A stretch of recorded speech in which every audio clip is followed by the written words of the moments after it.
Silchar news 24 এর আরেকটি নতুন ভিডিওতে আপনাদেরকে স্বাগতম জানাই। আজকের এই ভিডিওতে বিশেষ কয়েকটি গুরুত্বপূর্ণ খবর নিয়ে আসলাম। আজকের প্রথম খবরটি হলো আসাম সরকারের ক্যাবিনেট বৈঠকে একটি বৃহৎ সিদ্ধান্ত নেওয়া হয়েছে। আসাম সরকারের তরফ থেকে জানানো হয়েছে যে আগামী সময়ে যে সকল লোকেরা মধ্যবিত্ত রয়েছেন তারা সরকারি ঘর লাভ না করেন, যে সকলেরা নিজে ঘর তৈরি করিতে হয় তাদেরকে আসাম সরকারের আপন ঘর আঁচনির অধীনে ঘর বানানোর জন্য টাকা প্রদান করা হবে, যার জন্য আসাম সরকার থেকে প্রায় 1 বছর আগে 107 কোটি টাকার অনুমোদন দেওয়া হয়েছে। আপনারা ব্যাংকেতে গিয়ে আপন ঘর আঁচনির জন্য আবেদন করিতে পারিবেন। পরের খবরটি হলো একটি আশ্চর্য কাণ্ড, আপনারা শুনিলে অবাক হয়ে যাবেন। এতদিন থেকে আমরা শুনে এসেছি যে অন্যান্য রাজ্যের স্ক্যামাররা আসামের লোকেদের ব্যাংক অ্যাকাউন্ট খালি করে দিয়েছে, তবে এবার খবর এসেছে আসামের 2 যুবকে মিলে মহারাষ্ট্রের লোকেদের ব্যাংক অ্যাকাউন্ট খালি করে দিয়েছে। এরপরের খবরটি হলো পেটিএম নিয়ে খবর এসেছে রিজার্ভ ব্যাংকের নির্দেশনাতে কোনো ধরনের পরিবর্তন করা হবে না, যার জন্য গ্রাহকদেরকে 29 ফেব্রুয়ারি পর্যন্ত সার্ভিস দেওয়া হবে বলে জানানো হয়েছে। তাই আপনাদের যদি পেটিএম পেমেন্টস ব্যাংকের ওয়ালেটে টাকা রয়েছে তাহলে অন্য যে কোনো ব্যাংকেতে টাকা ট্রান্সফার করার জন্য জানানো হয়েছে। এরপরের খবরটি হলো সরকারি চাকরিয়ান সকলদের জন্য এসেছে একটি ভালো খবর। সরকারি চাকরিয়ান সকলদের পুরানা পেনশন নিধি ঘুরিয়ে দেওয়া হবে বলে খবর এসেছে, তবে নর্থ ইস্টের সিকিমের সরকারি চাকরিয়ানদের ওল্ড পেনশন সিস্টেম ঘুরিয়ে দেওয়া হয়েছে বলে খবর এসেছে। আমাদের আসামেও সরকারি চাকরিয়ানদের পুরানা পেনশন নিধি ঘুরিয়ে দেওয়া হলে কেমন হবে কমেন্টে একটি করে নিশ্চয়ই জানাবেন। এরপরের খবরটি হলো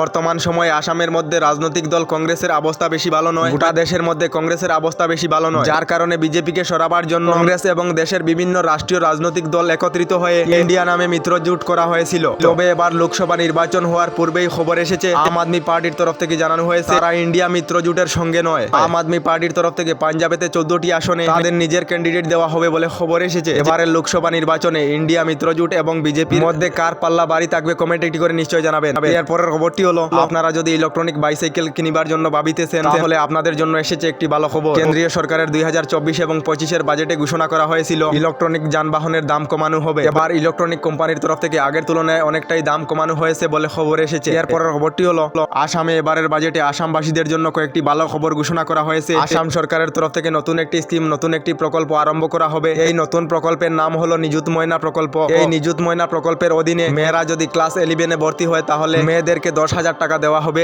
সেই ছাত্রী যদি হায়ার সেকেন্ডারি সম্পূর্ণ করে ডিগ্রিতে অ্যাডমিশন নেয় তাহলে 15,000 টাকা দেওয়া হবে বলে জানানো হয়েছে। এরপরের খবরটি হলো রাজ্য সরকারের তরফ থেকে জানানো হয়েছে এবার থেকে আধার কার্ড না থাকা সকলে রাজ্য সরকারের যে কোনো প্রকল্প, যে কোনো আঁচনির সুবিধা লাভ করিতে পারিবেন বলে জানানো হয়েছে। এবার থেকে রাজ্য সরকারের যে কোনো আঁচনি, যে কোনো প্রকল্পের জন্য আধার কার্ডের প্রয়োজন নাই বলে খবর এসেছে। আসামের জনতার আধার কার্ড না থাকলেও রাজ্য সরকারের প্রকল্প এবং আঁচনির সুবিধা লাভ করিবেন বলে জানিয়েছেন মুখ্যমন্ত্রী ডক্টর হেমন্ত বিশ্ব শর্মা। এরপরের খবরটি হলো অরুণোদয় না পাওয়া রাজ্যের লাখ লাখ মহিলাদের জন্য এসেছে একটি ভালো খবর। গতকাল আসাম সরকারের বাজেটে ঘোষণা করা হয়েছে আবার নতুন করে রাজ্যের 2,50,000 মহিলাদেরকে নতুন করে অরুণোদয় দেওয়া হবে। তার সঙ্গে গতকালের বাজেটে ঘোষণা করা হয়েছে নতুন করে 35,000 সরকারি চাকরির বিজ্ঞাপন দেওয়া হবে। তার সঙ্গে বাজেটে ঘোষণা করা হয়েছে নতুন করে 1,30,000 মুখ্যমন্ত্রী আবাস যোজনার অধীনে সরকারি ঘর দেওয়া হবে।